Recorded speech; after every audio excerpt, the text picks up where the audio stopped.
In a recent video, I compared the Suhr Badger 35 to my Marshall 1987X and my Dr. Z Z-Rite Jr. to see if this is an amp for me.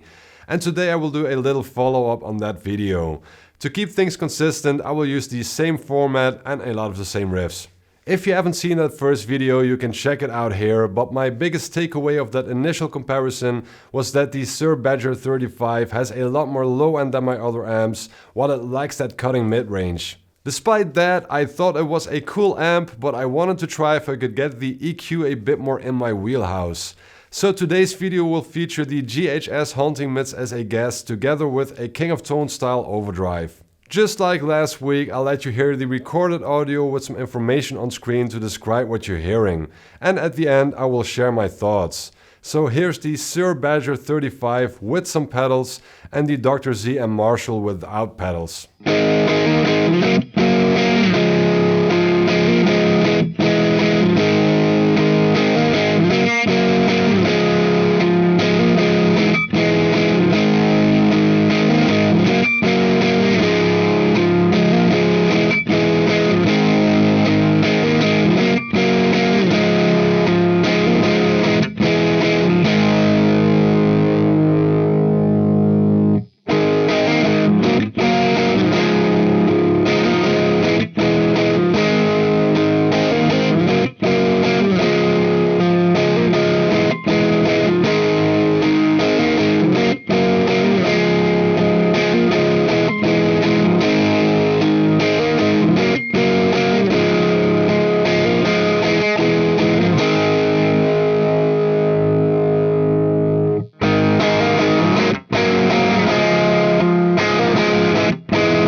with the JHS Haunting Mids, I first tried it in the effects loop, which was okay, but after some testing I thought it sounded and felt best after my overdrive and before my helix, so that's what you heard in this video.